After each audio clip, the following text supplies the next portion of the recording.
So eBay's not what it used to be, but it's still a place where private sellers can sell stuff and they can succeed. The tools, well, they're limited now, and the changes have been so frustrating, but the buyers are still on eBay.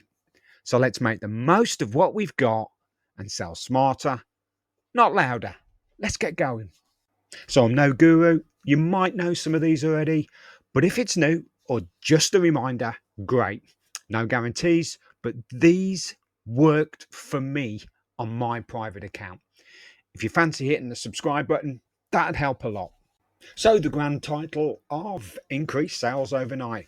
Well, straight away, use sell similar instead of relist to reset visibility. Private sellers, we can do this manually.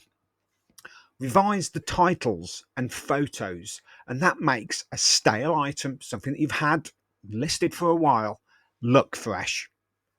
Adjust the pricing of older items, even if it is only something like 50 pence within your margin of what you want to sell it for, and that can trigger a search reindexing. Bundle items. If you're selling a collection, at one point you might have actually brought a bundle of items. So if you've got quite a few things that are still left around and the cream of the crop, the most desirable, have gone, put them together as a job lot, or if it's relevant, as a gift set. And that might move on those last remaining items of maybe that collection that you've had to sell. So let's master the algorithm without a shop, of course, because you're a private seller. So front load keywords in your title. Put them at the very start. So the brand, the type, the size, the color at the very, very start. Fill in, and there's a whole video I've done on this, the item specifics. Don't skimp on them.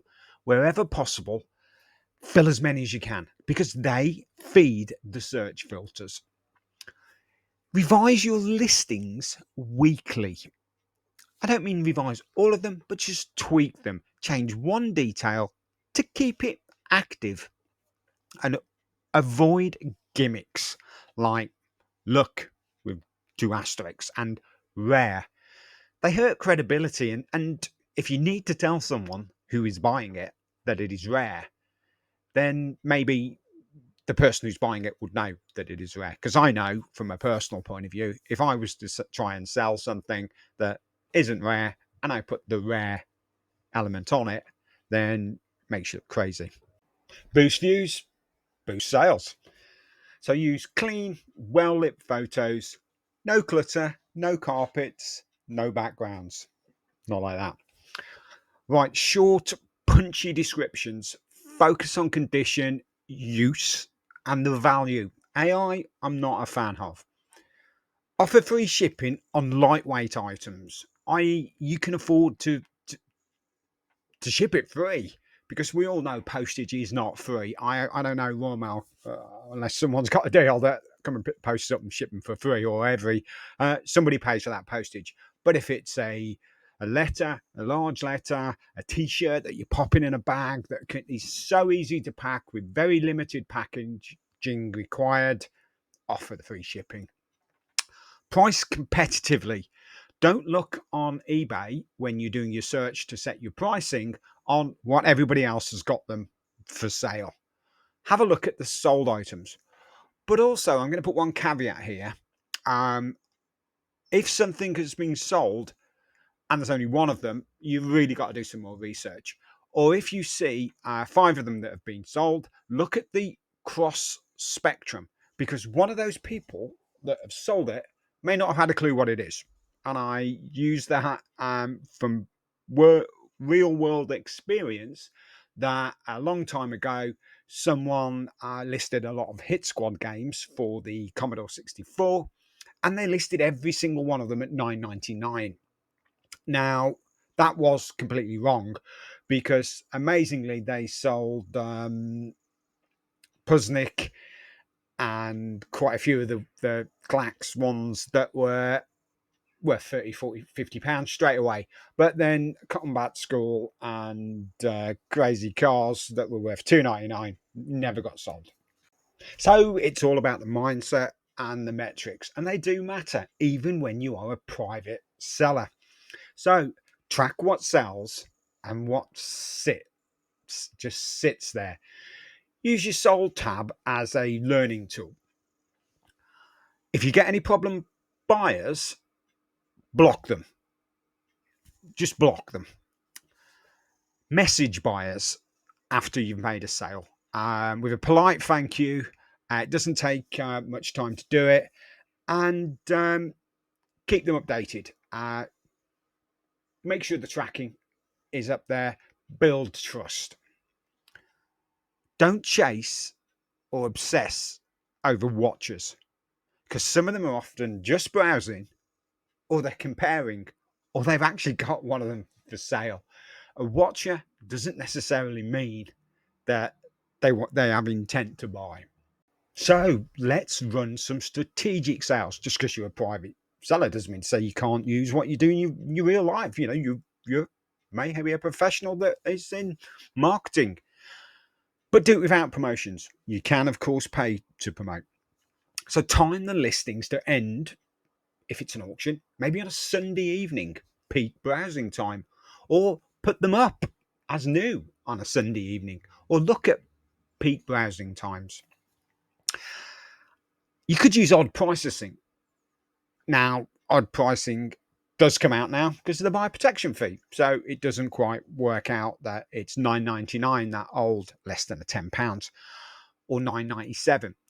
But you could also take into account the metrics of what the buyer protection fee costs. So work out, if you want your item to be £9.99, so a buyer sees it, if they're a UK buyer in the UK buying from you as a private seller, they will have the buyer protection fee added. Reverse engineer the price to say, well, if I put it at £9.36 or whatever, it'll be £9.90 something. That's a little bit of a quirk, rather than suddenly all these random prices of £10.37 or the likes that are coming up. Mention urgency manually if you have genuinely got it. I mean, so in the description, you could say, I only have one of these because I'm not a business seller. This is a one of a kind, only one. That's just it's a statement of fact. It's not a gimmick, but if it is a statement of fact that it is only one, put it there, because people may have that perception that you are a business seller, and as soon as this one goes, you are going to be bringing another 5 out of your so-called private seller stock. Cross-reference your listings in the description. And I did a little bit of a video on this where you can put some HTML in, or you can link to your own private page. See my other items, or more vintage tools available, or I have this in a different color because it was my favorite blouse, and I bought 3 of them, one for different colors for different events. Put that into your description. It may encourage people to buy other items. So some weekly rituals or tasks that you could do. Simple. You're not going to have thousands of listings, or unless you've got 2,000 keyrings to sell, but choose a number, say 5. Audit 5 listings per week, refresh the titles, check the photos, and update the specifics. Send polite offers via messaging. So if a buyer asks a question, there's no formal offer to needed. If you've got offers on, say, yeah, here's the answer to your question. And by the way, I would be quite happy to let this go for this amount. Review the cancellation patterns and adjust your item descriptions to preempt any remorse. Whole video on cancellations that I've done. And relist or sell some of your old items. Give them a new oomph, and hopefully that can bring them to the top. So as private sellers, I may not get the bells and whistles, but we still get the buyers. eBay's quirks and what they're doing can be frustrating, yes, but they are now manageable and we can navigate them now they've settled down.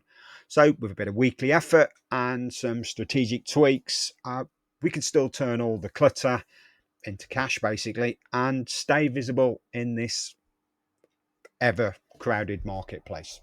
If any of these were useful, please leave some comments below, and thank you.